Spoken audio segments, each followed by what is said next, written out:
Hello, everyone. Welcome to this is After Hours. It is after our Tuesday reseller podcast.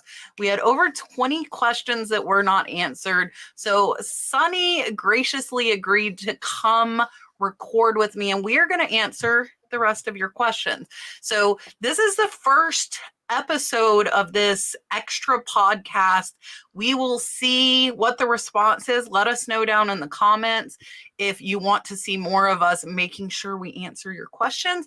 So Sunny is here and he has his own channel as well, so you can check him out. So Sunny and I are going to answer all of the rest of your questions.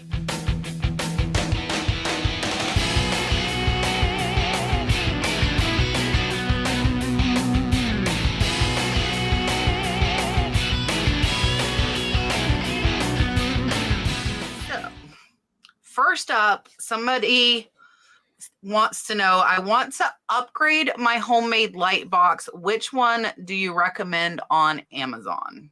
This question. I don't have a homemade light box. I have two ring lights, but I would say this about lighting. Invest in good lighting. Don't invest in what's cheap and affordable, because that could end up making you having to pay for more items just to compensate for the lack of quality of your lights, which is what I ended up falling into. So invest in something really good that's going to be worth it, to where even at night where there's no natural light coming from the window, the lights that you use is still helpful for you and doesn't give you a headache. Yeah, I don't use a light box a lot, but when I do, I use Puluz. It's Puluz. I have it on my Amazon store. If you click on my all my links in the description. And that one I use for jewelry. They have all different sizes. I think they have 12, 16, 18 inch. If you're doing all smaller items, Puluz is one of the best. They are not the cheapest, like Sunny said. I learned the hard way buying the cheaper ones that they did not work as well. So the Puluz ones are great for jewelry and smaller items. And then for my larger items, I actually photograph them on the floor here behind me. And we have a 4-foot shop light directly overhead. And that works really well for like t-shirts and stuff like that. And for our medium-sized items, we use 2 LED lights. All right, up next, Pat wants to know, do you use those free boxes at the post office? They seem pretty expensive when you ship them. The ones I would say is expensive for me if I'm buying boxes are the brown boxes on the end and the poly bags that even if you rip it, it seems like there's kind of nonsense coming out of it, some type of foam. For the priority boxes and packages, that's not really expensive. I used to think that way when I started out, but when you are shipping items and charging for shipping costs, that goes to the buyer. That doesn't come out of your pocket, and those packages are free, and that's not to be mistaken with free being to ship out for free. Somebody's going to pay for it, and for me, I have shipping costs for all my packages. I don't ship anything free. So the ones that automatically come to mind for me when I hear you saying free and expensive are the flat rate. And those are very expensive. If you use small, medium, large flat rate, most of the time it's cheaper to ship by weight. So they have free priority boxes that are not flat rate. Those are the ones that you'll want to get. They're number 7s, which I use a lot. That's 12 by 12 by 8. Number 4s are 6 by 6s, and those you can get free, and it's by weight, and they cost a lot less than flat rate. I've seen a lot of new sellers wanting to use flat rate because they know it'll fit in that box, and that item might only be a pound or 2, and they're charging their buyer at a 4-pound rate. I think most of the flat rate boxes go at about a 4 or 5-pound rate. The medium is like $22 now, where if you paid by weight, it might only be 12. So get the free boxes, but don't get the flat rate, except for the padded flat rate envelopes. Those are excellent for jeans and stuff that weighs over a pound. So I would get the padded flat rate. All of these you can get free at USPS.com, but watch for those flat flat rate boxes, those will be expensive. Okay. Lynn Tower wants to know, doesn't the cost of shipping depend on where the winning bidder lives compared to where you live? Yes, if it's not a flat rate. And there's different things to that. You could use regional boxes as well and make that an option. That's becoming more and more considered, that you don't just have one shipping option. You could have several shipping options. Um, yeah, there's a lot to that. That's a loaded question. And I don't know. Other than, I know Kat's going to give an amazing follow-up on this.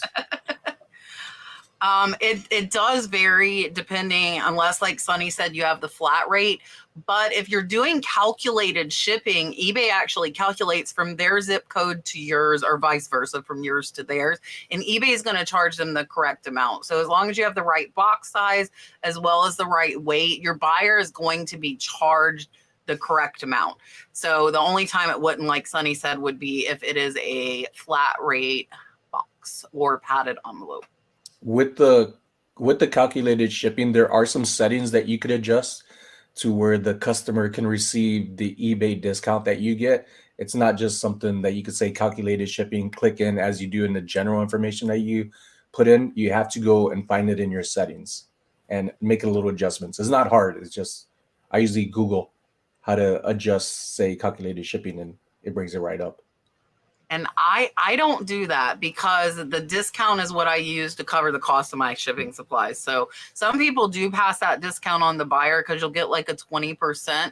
Problem with that too, if you don't take it into consideration, is eBay charges you fees on the shipping. So if you give that whole discount to the buyer, you would pay those fees yourself and incur extra fees. So just be careful of that as well.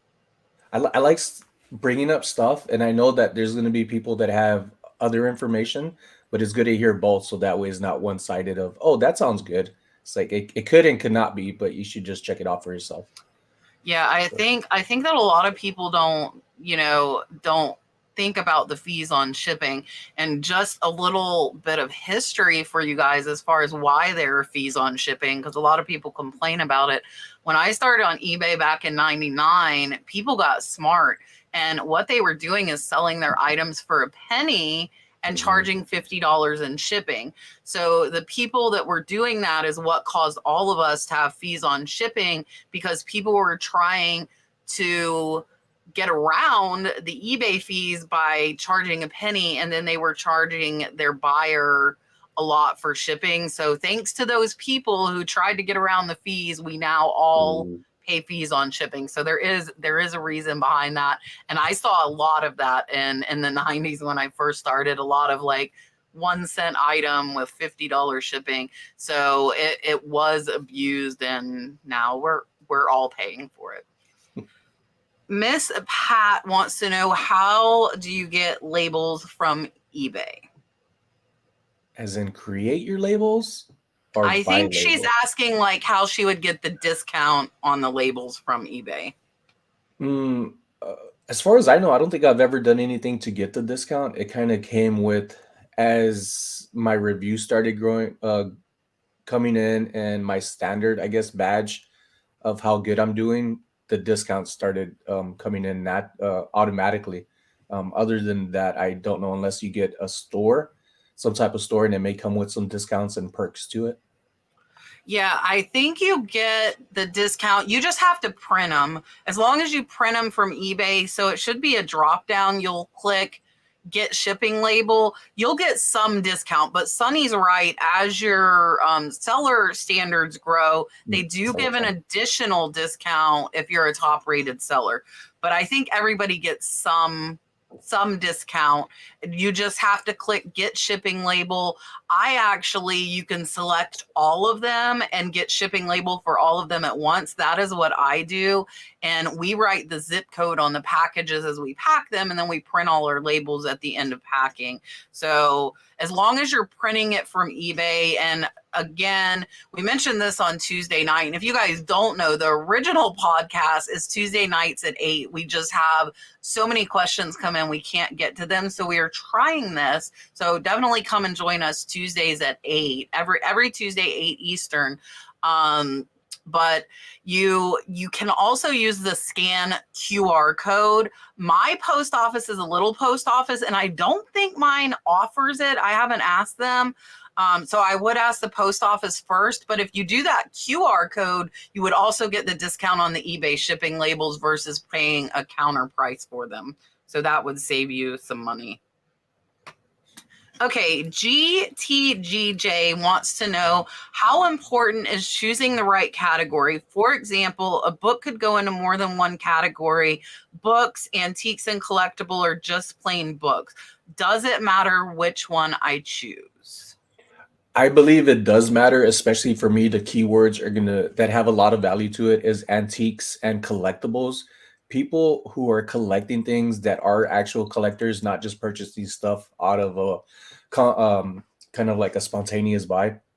They're looking for exact items.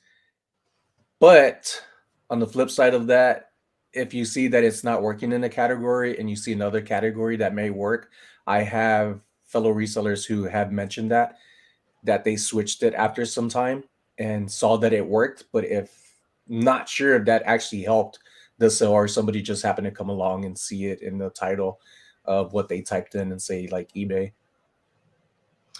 Yeah, and I'm gonna go the opposite of Sunny. So this is why I like to have more than one of us answering these questions, because it's all opinion based. And with your reselling business, you got to find what works for you. For me, I do sell similar, and 9 times out of 10, I don't even look at the category. The only time I look at the category is if I'm filling out specifics and it's asking me questions that have like absolutely, it's asking me a pant size and I'm listing a book. Then I would go and change it. But I think Sunny brings up a valid point. So you're getting that keyword from the category, the antique and collectible, but he's also right that if you put it in your keywords and your title, you're still going to get those buyers. You might have some buyers that would search just antique category. So I might be losing out on some buyers by saying I don't really pay close attention to it. Some people do sort it by category, but I feel like the majority of buyers are probably searching for whatever they're looking for, like the title of the book or vintage, whatever book. And if they're just typing in the search, it's not going to matter the category. But if you're creating a new one, I would put it in whatever's more applicable. Like Sunny's saying, there are more buyers for like vintage antique collectibles. So I would choose that over just a plain book category. So if you're creating your own listing, I would, of course, choose the most appropriate. But if you're selling similar, especially if you're selling similar from a sold item. So I sell similar from sold listings, which means somebody has already bought that book in that category that seller had it listed in. And I typically leave them how they are. All right, Eclectic Avenue asks or states, I think Instagram is a great tool, but how do we grow our following? I'm a newbie with only 68 followers. Okay. In my opinion, everybody's a newbie because we're all learning as we grow. And I would recommend on Instagram using a tool I use, or an app called CapCut. Create your video, say on Reels, and focus on Reels rather than post or have less posts than Reels. Reels are getting a lot more attention and pushes out to a wider, broader audience. And that same video, don't use a watermark, which is why I'm saying use something like CapCut, to where you could put it, say, on TikTok and also on Facebook Reels, not stories. Make sure you put it on Reels. Reels and stories are completely different, and they do both reach big audiences, but the Reels are much better. And that's what social media right now is actually encouraging other people to do, is to use strictly Reels for the most part. I would say one of the most important things I think is hashtags, whether it's on a reel, a post, anything you do. And I think somebody told me hashtag.com will let you research like the most popular hashtags for certain categories. And what I did, and I'm glad a friend recommended it, is I have hashtags in my notepad on my phone. Like if I'm posting a new what sold YouTube video, I now have like one for jewelry sales where I just go copy and paste those hashtags. Once you do the research and find the good hashtags, then make a copy of that, so when you do your post, if it's what sold, depending on what you're selling, you can just copy paste and not have to think of those hashtags over and over. And people follow certain hashtags. Like you might do like hashtag what sold, and there might be people that are following just that hashtag. So even though they don't know you, you will come up. I also would say, and I wouldn't overuse this, but follow other people that are doing what you want to do. So if you're trying to build like a buying community, follow other people who are selling things like you are and kind of interact on their Instagrams. That'll help. I think I have like 12,000 Instagram followers, and it's taken a few years to get there. And I think that's posting, but I agree with Sunny. Reels are definitely getting more attention now than just regular posts. I'm not a big story person, but I know a lot of people are.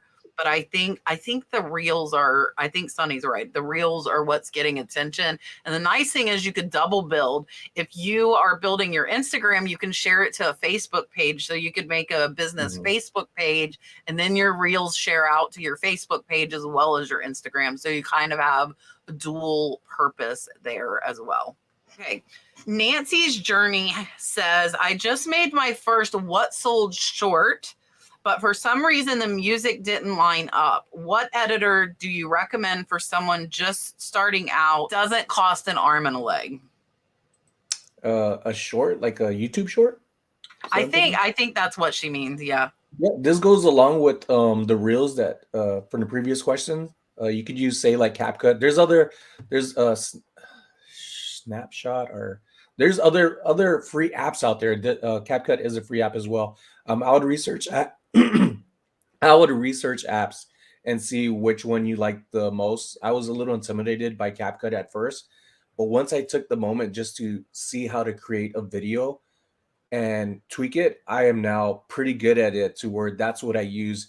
And I don't have to, just because you create a video, don't feel pressured that once you create a video, say like a short, that you have to put it out. Take your time, review it, see how it works. But I haven't had any issue with the music lining up. And I'll be honest, sometimes my best videos of, say, shorts or reels that come out are ones that have little hiccups. And it's okay not to be perfect, because it's still getting attention. And people could also give you pointers, just like you're asking here, if you bring that into your captions of asking, this is what I did, and you're telling your story and you're asking for advice rather than being a know-it-all, because we all have something to learn from everybody. Is CapCut only for shorts, or is that what you use for your long videos too? I use that for my super chats and my welcome members. So it's also horizontal, that you can make, say, videos, but the more you put into it, it does lag a little bit, but it's really good. It's a really good editing tool. You could add emojis. It's the reels where you see, say, the captions are like popping up and there's little special effects to it. You could hit text, which is funny on there. If you go and take a second, look at text on there, click it. And if you already have your video loaded, it'll ask you to auto caption. So it'll auto caption either a voiceover or the actual video. And then from there, you get to select the font and how the little extras that you have it, if you want it animated, and then take it in or it out. Like pops up what you're saying. Mm-hmm. Oh, and that's kind of cool. One thing I will say about that, it is very cool and very fun to use, especially being, say, if you're creating reels or shorts, you're a content creator. If you're posting up stuff on social media, you're a content creator. You don't have to have crazy amount of subscribers, but go on there, check it out, take some time to check out CapCut. And if anybody else uses other apps, I would recommend putting down in the comments, so that way people see the other options that are out there as well. Yeah, and I use KindMaster. I know like to subscribe without the watermark just got more expensive. I just really want to caution you, especially if you're new, as far as your music not lining up, make sure your music is not copyrighted. So you want to make sure you have copyright free music, whether it's from YouTube. There are several different sites. I pay for Epidemic Sound Okay. because some of the music, like Instagram and Facebook, will allow, YouTube does not, and they would copyright strike you. So just be very, very cautious when you're using music if you're putting it on YouTube. That so like your popular and well-known songs, you're not going to be able to use on YouTube. So if you're grabbing stuff like that, and it doesn't matter if you're not monetized, but Hmm. if you are monetized at some point, you could cause yourself to lose that revenue because you have that song in there. And I heard or I read February, YouTube is going to allow all creators to be monetized on shorts, no matter how many subscribers they have. So I would be very, very careful what music you're using if you're throwing it into a YouTube short. And I Something think to add. TikTok lets you do it too, right, Sonny? Like, does TikTok let you put the music? So, good thing you asked that because TikTok and CapCut are the same company, which is why their music is going to be identical if you try to find something that's on CapCut because they are the same company. It's an umbrella. But what I will say about the music, are you trying to get people intrigued by, say, a trending song, or are you trying to give a video of what you're creating off of what you base it off of? I would prefer people using maybe like little key sound effects and not so much music, unless it's something that isn't catchy or isn't going to give you a copyright. But the copyright part, this happened to me about a month ago, is that I ended up getting, and this is very important to know, and this is why I'm adding it in there. I ended up getting an email saying that I got a copyright strike on my YouTube video. And I was curious because none of the video had any music. It was just me talking through a garage sale or something. So I almost clicked on the link and something told me, why wouldn't this come up on my YouTube channel? On your YouTube channel, you could go to it and on your profile picture, click YouTube Studio. And on the left side is going to have copyright. On that copyright, I believe that's the little title on the left. When you click on it, it'll tell you if there's a banner now on that window of what and if you have any copyright strikes, and it'll tell you what video and what's going on and more information. So be wary of that, regardless how big your account is or isn't. Everything's going to come from YouTube itself. It's just something about that email almost had me, and I think I would have got scammed pretty good if I clicked on it. I've gotten like 3 of those. And the reason I knew they weren't real is my YouTube channel is under a Gmail email and they were mailing it to my Yahoo, which Mm, is what I use as my contact email. But I knew that YouTube would not contact me on my Yahoo. Um, and yeah, I got 2 of them. They like send you a file or something that they want mhm. you to open. So yeah, Yeah. Sunny's right. They're out there because I think I've gotten 2 in the last month. So they're out there pretty heavy right now. So Dagny Flying Pig Thrifts just Mhm. messaged me and she's telling me that eBay is when you use a Linktree link to go to somebody's store, it's showing free shipping. Ooh. So Dagny just sent me a screenshot. She added one of my items to her cart and it is telling her shipping is free. And I don't Wow. do free shipping. But she said when she goes to my eBay store, like directly, that it is charging shipping. So That's I a hit. I almost might need to have Dagny like buy buy it and I could cancel it. Um, so watch out for that if you're using Linktree. I'm gonna tell Dagny to go to checkout and see if the shipping comes up. That's what I'm gonna tell her. She has no clue we are recording this video right now and that she was just Thanks for put the on info, it. Dagny. It's Thanks, good to know this Dagny. stuff. Oh. All right. Patty from Patty's Garden and Vintage wants to know, has anyone noticed that they are also doing auctions with high starting bid and the starting bid is listed in their shop? And I believe Patty is referring to Whatnot auctions with this question. It's a free for all, regardless of what, say, you may know what the price is and what it should be. And because it's their account, they could start it anywhere they want. I know I started at $1 and some things worked well starting at $1. and some things that are worth way more than $1, I wasn't happy with the outcome. So I learned right there and then through my own experiences to list things appropriately to what you're happy with if that's your bottom dollar price. Yeah, and I agree. Just like an eBay auction, as the seller, you would want to start it at the lowest amount you're willing to take. So mine, I most of my stuff I start at $2, but my sterling jewelry, because it cost me more, I started at 5. However, I have had some, like when I got my amber, I had to start at $20 per auction. And then I had a mermaid that I sold a few weeks ago that I started at $300. So I think it really depends on what that seller is selling. And I wouldn't blame them, you know, if it's a high starting bid because the item is worth it, they're not wanting to take that chance that their bidders are going to bid it up to what it's worth, and they're starting it at the lowest. So you might see some of that. It is a new feature that I love that just started last week, that Whatnot lets you put in the catalog the starting bid, and before you could not. So Mm-hmm. that actually helps you run your auctions faster. And I don't have to like tell my daughter or my husband how much I want to start it at. So now when I'm cataloging, you can put your starting bid and people can see. Because what was happening before that is like my starting bid might be 20. You couldn't know that, and you would come along and pre-bid $5 or $10 where I wanted at least 20. So I'm really glad Whatnot added that feature. I think it's been Mm-hmm. for about a week and a half. So that is a newer feature, being able to actually see the starting bid. So those sellers that you noticed high starting bids, you're probably only noticing it because Whatnot now allows us to put it in the catalog, where before you just couldn't see what they were going to start the auction at. They might have been starting them high before as well. You just did not see that. If I could ask, Kat, that $300 starting bid that you had for that item, Mm. what would be like the top dollar that you saw it go for? So I actually bought it on Whatnot. It was a sterling silver Navajo carved bone mermaid. It was an Mm, amazing piece. It had turquoise and coral. I paid $200 for it on Whatnot, okay. plus the shipping and stuff.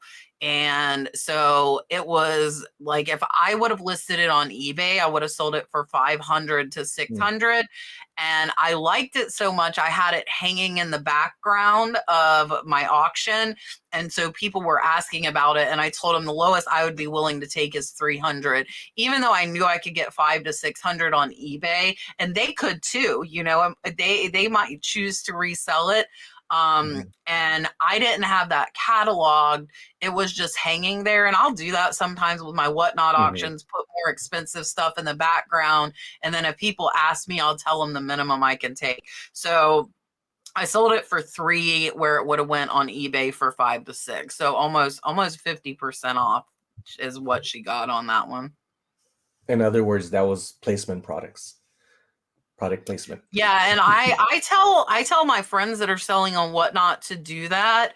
I think it's a really good kind of, you know, advertising, where you might not be sure you have the buyers that are willing to pay, even if it's a $50 item. Put Mhm, it in the background, you know, while you're changing out what you're selling. They see what's in that background, and if they like it, they'll ask, you know. And you mhm, might sell something that you didn't think you would sell by just displaying it. Like Brad's jewelry stands, we've sold more than 10 of them now. We packed up 3 earlier today, and we sold them because he made one for me to display my jewelry on. And people started asking him to make them, and now we sell probably 2 to 3 almost every Whatnot show that he makes. So that's really good. display stuff in the Good job, background. Brad. Yeah, he's doing good. He's actually making some right now. I don't think I we are not today is Friday. We are not going to be back on Whatnot until probably Wednesday. Yeah, I think probably Wednesday. I'm debating if I want to do Black Friday. I feel like Whatnot's probably going to be saturated on Black Friday, but I'm leaving Saturday to next Saturday to go out of town for my birthday. So I'm like, I want to get 2 auctions in. So I might be doing a Tuesday, maybe, I don't know, maybe I might do Tuesday, Wednesday, Thursday, and make Brooke and Brad really mad at me if I do 3 days in a row. But I might do that before we go on vacation. Okay, so just an update from Dagny, because she went through the checkout. When she goes through to actually buy it, it does add the shipping. So it's a glitch of people using your eBay store Linktree link. It shows them shipping is free, but when they go to pay, it is charging. So that's a good update. I was just telling Mary too. She's also a reseller. Mary, her username is 365 Vintage Hunter, and she was talking about her YouTube video, saying to go check it out. So immediately I go to her bio to look for her link, and she has her eBay store. So I recommended she use Linktree. So that's what I was going to when you brought up Oh, about to that. I was see like, if it oh, would show that free shipping. yeah. But yeah, it does show free shipping on It Mary's does on eBay store. hers too. Yeah. There's got to be like some glitch from something. All right. Miss Cheryl wants to know, what categories should I sign up under with whatnot if I'm thinking of selling different things, but each show will be a themed show? Um, I would go with whatever the majority of items that you have that would best fit that category. But that's also the good thing about the little titles that you could use, and also the little promo videos that you could have up there, the little reels that you could make yourself to let people see that you also have other items available. Yeah, and it doesn't really matter, because once you're approved, so I would sign up with whatever you have the most inventory of, whether that's vintage and thrift. I know you have a ton of jewelry, Cheryl. I know you sent me pictures of your Ben's jewelry, so I know you have a lot of jewelry. So sign up under whatever you have the most of, and then once you're approved and onboarded, you can sell in any category. So it really in the long run doesn't matter. But as far as getting approved, I would want to sign up under the category that I had the most items of, so you could show them you had a sufficient amount of inventory to be on whatnot. All right, I had to highlight this. This is for More Income. He posted and asked if he heard that now is a great time to join membership. So when you are seeing this Friday, we will have just done our member listing reviews last night, and our next member event will be on December 3rd. So it is coming up pretty soon. That is the sourcing membership. So for my $1.99 membership, you can get eBay listing reviews. I'll look at your pictures, your titles, your shipping, tell you what I think you could do better to get more sales. That's $1.99. $9.99 we do sourcing by your zip code. That's done twice a month. You're allowed to enter once a month. And then our $20 one, you get to see live shipping every other Monday. We'll probably actually move that live to Thursday when we get back from vacation. That one might be crazy because we might come back to like 100 or more packages to pack. And I do it on Mondays typically, so you can see more packing and you can ask questions. So it's always a good time to join the membership. And I do want to thank John again over at More Income. On Tuesday night when we did the original podcast where all of these questions are coming from, John gifted, I know of at least 5. And then the week before he gifted 10 of my membership. So definitely thank you, John, at More Income. And he is here on YouTube as well as Instagram. So go check John out. He has been gifting memberships for a month now, every single Tuesday at 8. If you're in the chat, John has been gifting memberships to people. So thanks again to John over at More Income. So Tammy is asking, does your YouTube channel make more than your eBay sales? And do you think you need to have a YouTube to be successful in reselling? For me, no, my YouTube does not make more than my eBay sales. It is getting up there. And I didn't have YouTube like I do now and created content up until I went full time last year, August. But there's so much people out there that don't have a YouTube channel that do say, come on and follow us. and are more successful than what I am, and they share information with me. So you don't need it. But one thing about social media, if you are one like myself who struggles to grow, it is a good platform because it's free advertisement. And that's what I encourage everybody to do. If you're open enough to share items or even information, some tips, that growth as you go along and figure out like how do you want to be better, and anything that you do really helps on social media. And you're not only helping yourself, you're helping other people as well, and that could help bring back some support of people who may want something from your store if it's something they're interested in. So I think it goes hand in hand with one another.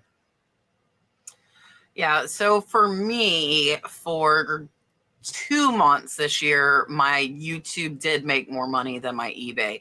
And that was when I got lucky enough to have one really big viral video that got over 400,000 views. So the month that that went viral and the month after, because it still kind of trickled in the month after, those 2 months I did make more on YouTube than I do on eBay. But now that revenue is cut in half. Actually, it's less than half. And now, no, my YouTube is kind of further down the rung. So I make more on eBay than I do on YouTube. I make more on Whatnot than I do on YouTube. So if you get lucky and had a viral video, then yes. Or if you get, 1 million views a month, the answer to that for most people that are getting 1 million views or more is going to be that they are making more on YouTube than they are on eBay. Do I think you need to have a YouTube channel to be successful? Absolutely not. I think your sales will be lower for probably at least a year if you are putting the time into a YouTube channel that needs to be put into it to grow, because you're taking time away from your reselling business. So personally, I sold over $100,000 the year before I started my YouTube, and then my sales dropped the first year. When I went back to zero, I did 75,000. So I actually made 25,000 less the first year I had my YouTube, and I was making zero from YouTube and working 40, 50, 60 hours a week on growing it. So something that's really important for everybody looking at where some of us with channels might be now, you also need to look at the time that it took to get to that point. And for me, it's been 3 years. I actually next week will be my 3-year anniversary on YouTube. And for the first year, I was putting in 40, 50, 60 hours and I was making zero. So, and that 40, 50, 60 hours, I could have been making thousands of dollars on eBay.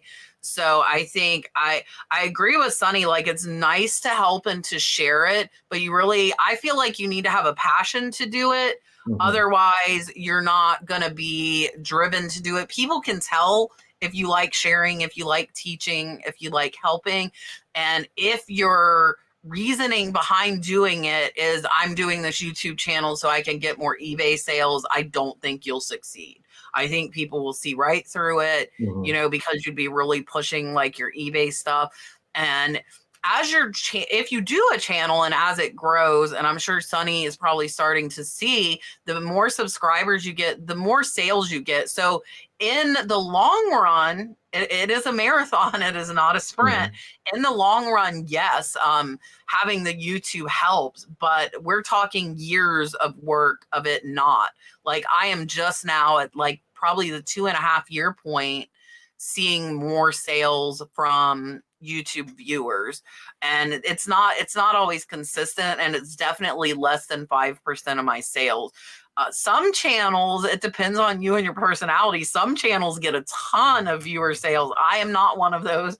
But I do get, between 3 and 5% of my sales are coming from viewers. All right. Sunny World 1210 says, I just sold a teacup and saucer to Japan, but when I try to print the shipping label on my phone, I get a message saying destination country not supported by eBay postage. What should I do? Mm.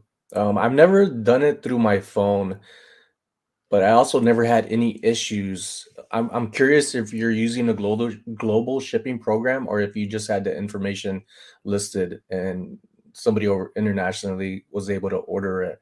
So I would like to know more about how you had it listed. But a teacup and a saucer doesn't seem like there's something that would trigger why you can't ship it. Uh, I think there's Yeah, more I information we need from it. the only time I have issues where it says it, and I don't print from my phone either, so that could be part of it, is I know like the UK and England, um, they will put code paid in their address. So like that customs knows that the item's paid for.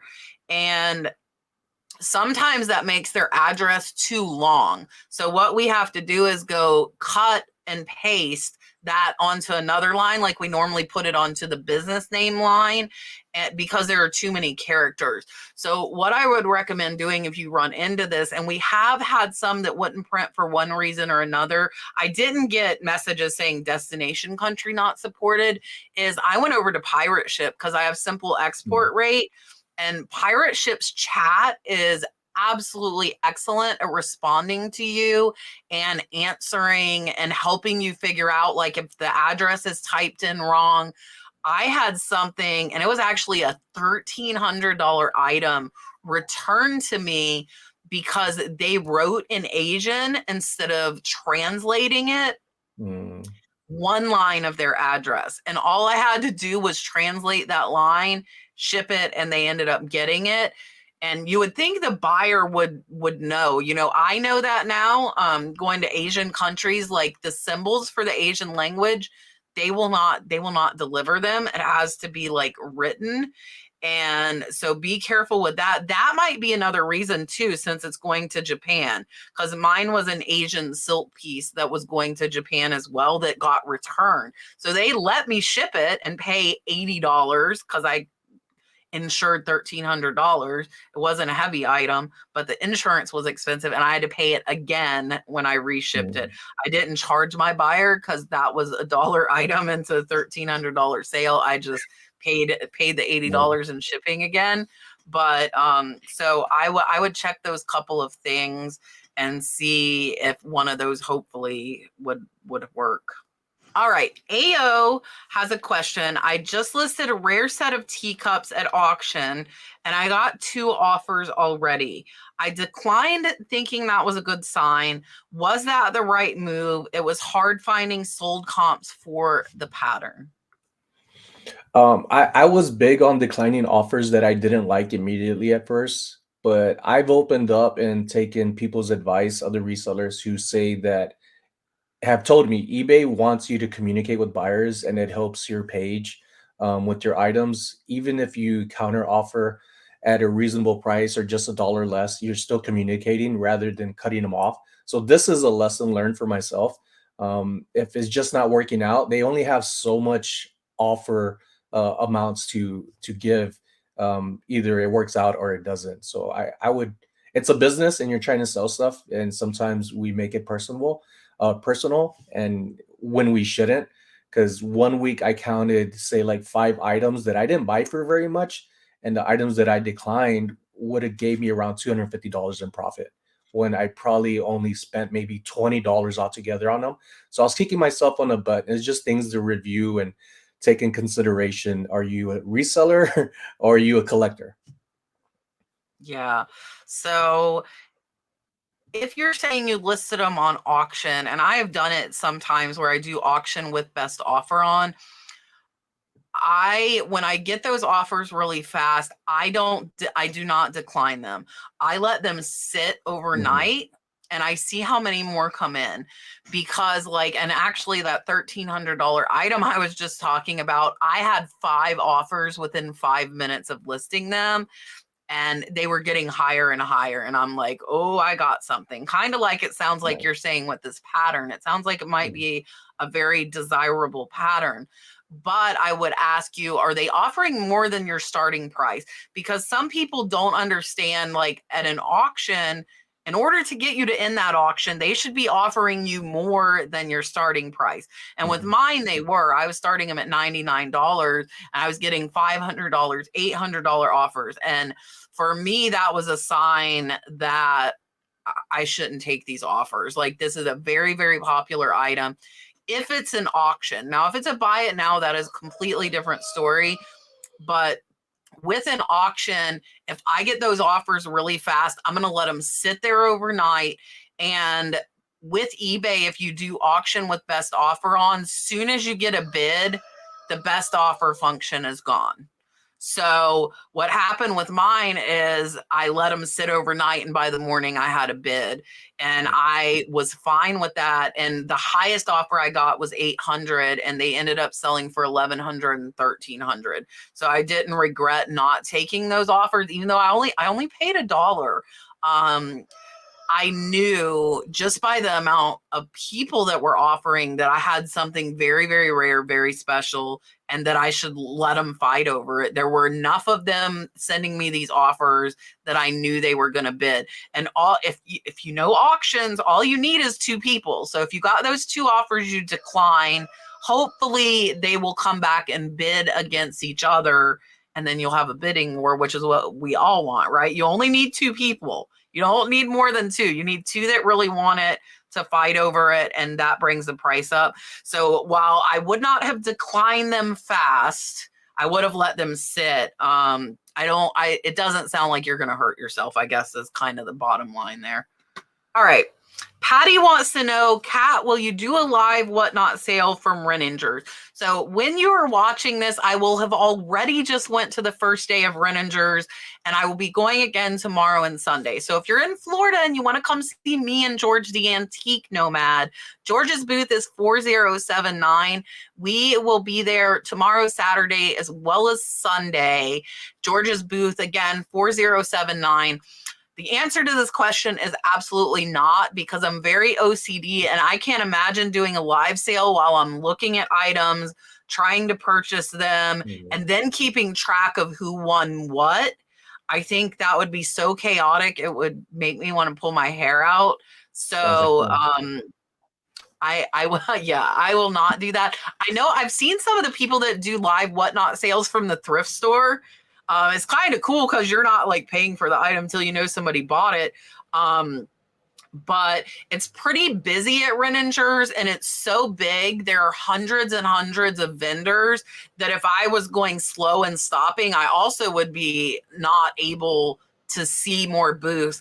And last year I went all 3 days and I did not get to see all of the booths. So I want to try and go to as many as I can. I am primarily focusing though on finding jewelry for you guys for whatnot. That is my goal. And that is a lot of what I bought last year at Renninger's. There are a lot of sterling silver sellers there. So hopefully I can find some good pieces. And I'm not sure how much I'll video. I started videoing last year. I think I did 1 or 2 videos from Renninger's last year. Anybody who does YouTube knows recording slows you down. You have to be like slower, more methodical, where you're not like making people dizzy, turning all around. So it takes longer to look at stuff. So I might try and get 1 for my catch treasure hunting video, but I don't know that there will be more. And it kind of, for me, it almost takes the fun out of shopping, you know, like, and I'll be like hang out with Mark, OG, and Z, and I don't want to like having to go slow, and yeah, it just adds extra time. Gotta be. All right. Sean Blevins wants to know, who was the maker of that piece, if I could ask. So I actually am shipping that piece out today, and I'm going to show you. So this is a WDCC. So here on the bottom, it is Walt Disney Classic Collection Cinderella, and it has the name, oh, thank you so much, and it is made in Thailand. So I did pay about $400 for this, so it's about a $200 profit for me. Some WDCC figurines are not worth much, but there are a lot of them that are worth, and I'll show you the bottom again. There are a lot of them that are worth 2, 3, 4, 5. Some of them are worth well over 1,000. Some are made in China, some are made in Thailand. So if you find WDCC figurines, I recommend looking them up. Some of them are limited edition, and those are the ones that are going to go for more. So that one, again, about a $200 profit. You won't find them cheap a lot of times. Like I had to pay up. I had to pay $400. But I'm okay paying $400 for a $200 profit because that bottom line is a good profit. Right, I wanted to put this up. Miss Deb, who buys a lot for me on Whatnot as well as eBay, said she would have bought more today at the sale, or at least raised the price, but she had problems with the new slide bid feature. So those of you that are buying on Whatnot, if you don't know, they did change the bidding button. And instead of just touching it, because a lot of people were having accidental bids because it was really close to the send button for messages, now you have to slide it. So if you're trying to bid and can't because of the slide, hopefully if it's a glitch that's making it difficult to use Whatnot, we'll fix that shortly. I hate seeing that because I said on Tuesday that was my lowest sale. It was my worst sale. Whatnot will fix that glitch. They are a newer company, so as they're adding features for us, they are going to have to work out some bugs. That's kind of to be expected. Found by Chance says, I saw a Whatnot sale that was only buy it now. Is that a thing? Yes. There's that's been since day one, I believe, of Whatnot. I know when I first started, it had that on there. Giveaways, buy it now, and then your catalog listing. I think there's 3 types, maybe more now. Yeah. And a lot of the buy it now only is the people that are doing breaks, that are doing card breaks. So people buy the packs of cards, and once they buy the pack of cards, they'll break them open live and let them see what they got. So you definitely could do that. I'm going to actually go ahead and give my friend Tiffany Thrifting Vegas a little shout out here, because Tiffany, when she reaches 2,000 followers on Whatnot, is doing a whole show of nothing but giveaways.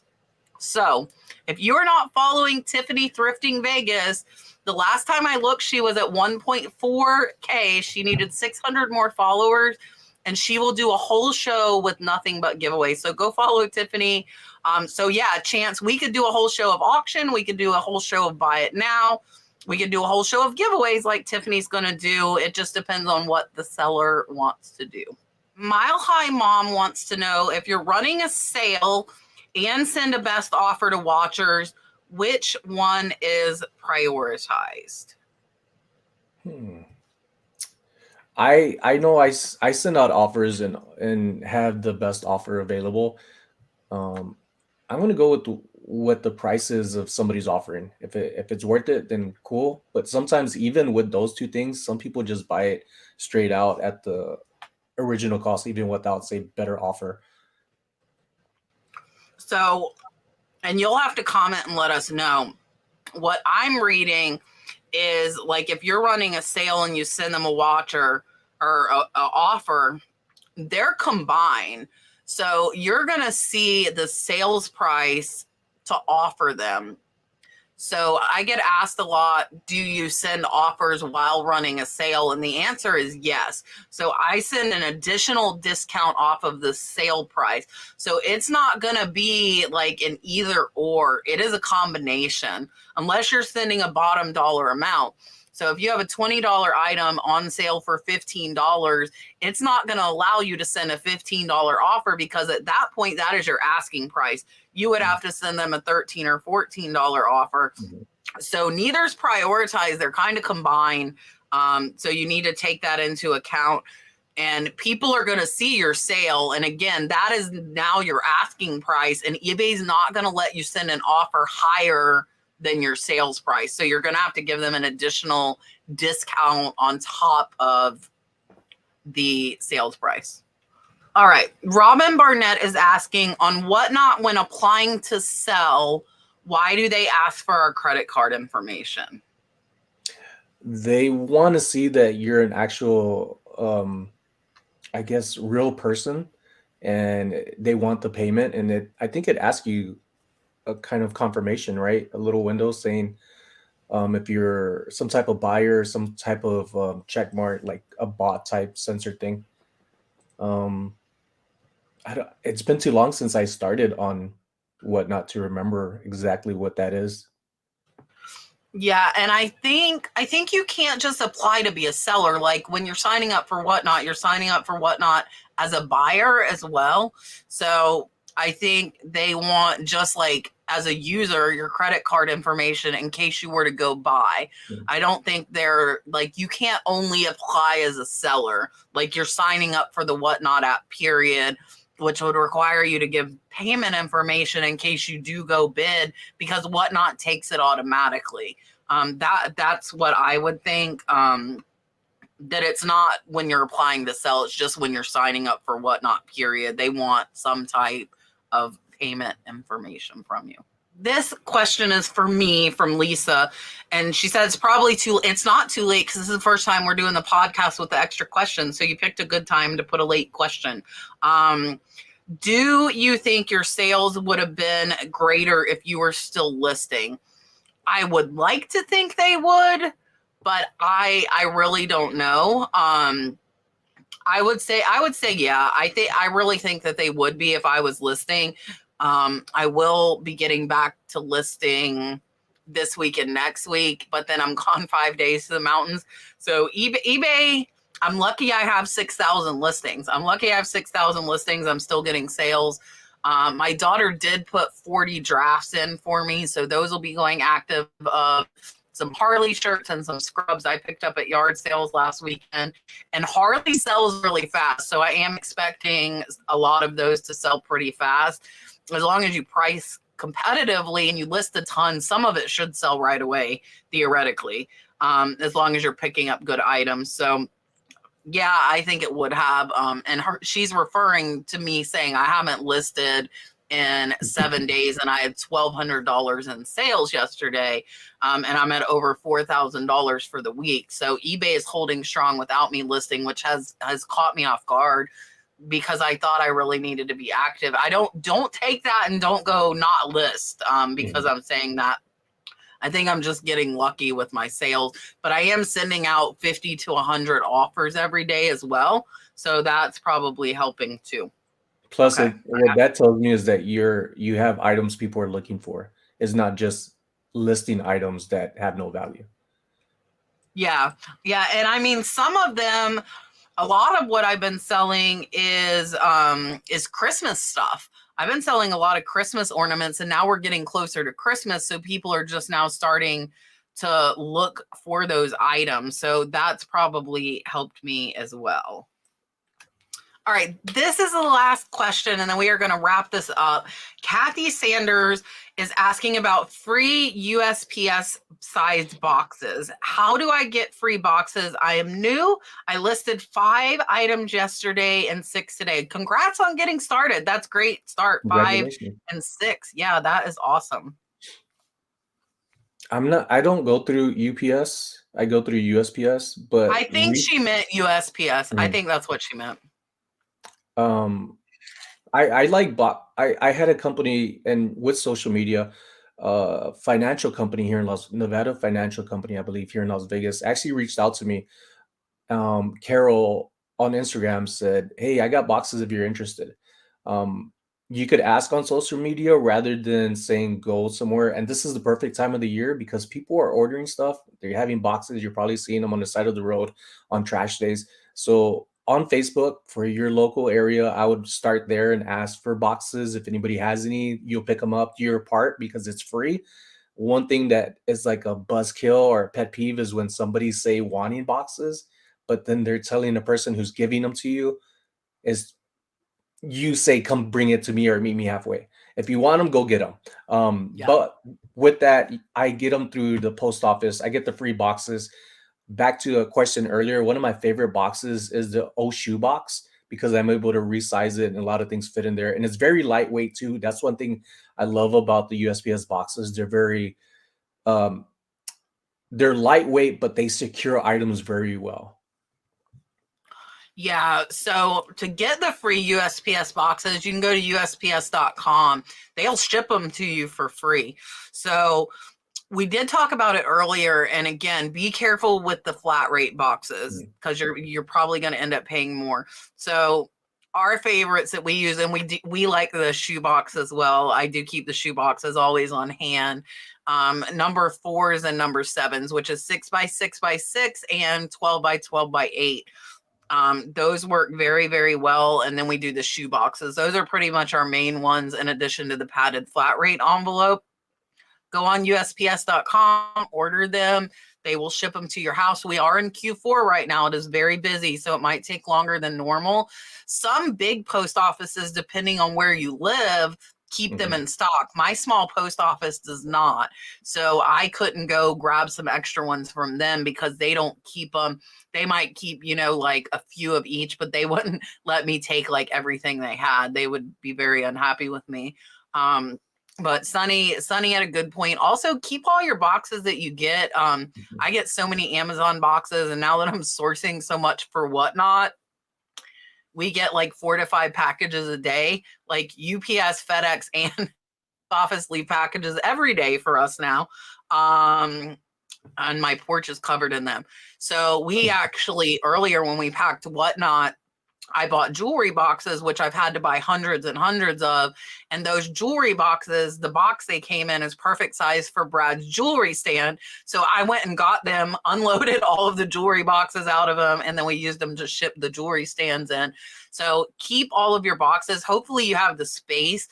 You can break them down. Julian and I talk about this all the time on the main show because we don't like to break them down. Because if I break them down, what I mean by that is flatten them.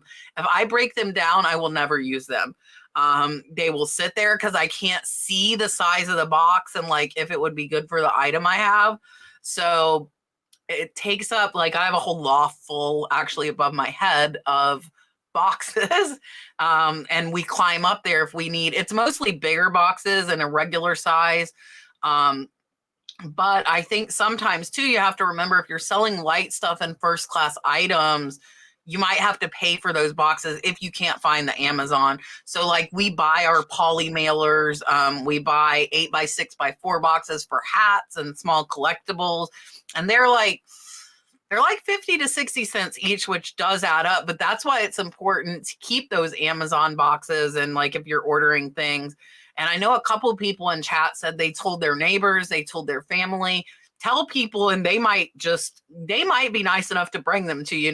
That's not like a random person. Brad's aunt lives 5 miles from us, and we've like went to her garage. She keeps her boxes just to have them.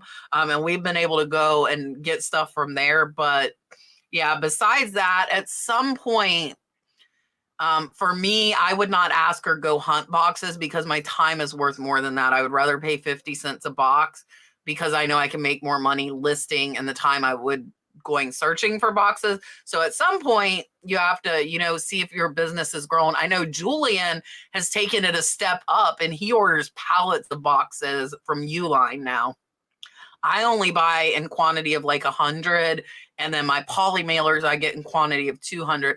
Julian, I think, is buying like 1,000. Like he's buying like giant pallets. So as your business grows, you have to look at that time versus money thing. And is it better? And like, are you going to have to hunt for the right box? If you're selling a lot of something and having the right size box being convenient, might be worth it to pay for some at some point. But I agree, like when you're new, you might not have enough capital for that. But in the long run, hopefully you will. All right. That's the end of everything. This went on a little bit longer than I expected. And poor Sunny, I told him 30 minutes. We've obviously been here a lot longer than that. 30 minutes. So see, Sunny knew, I didn't know. We did get through all of the questions that I saw. We are live every Tuesday at 8. We will see what the response is to this kind of after podcast. And if you guys like it, I will consider bringing it regularly, whether it's once a month or more frequently than that. And that way we can answer the questions. When my Tuesday night live started, I was able to answer all the questions every week. And now that it has grown, we get an average of 500 to 600 people. There are way more questions than we can get to in those 2 hours. So if you guys would like to see more of these with us answering the rest of the that's what I should name it. The rest of the question. I don't know what I'm going to call it if we keep doing it, but I do like that. So I want to say thank you to Sunny. Again, he is here on YouTube as well as Instagram, TikTok too, right, Sunny? Mm-hmm. All over the place. So definitely check Sonny out and see what he has going on. Let us know what you guys think and if you want us to keep doing this. And I am going to go and enjoy hanging out at my Airbnb and going shopping tomorrow and seeing George the Antique Nomad. So again, if you're in Florida tomorrow and Sunday, I will be at Renninger's in Mount Dora. Thank you all for watching us, and we will see you on the next one.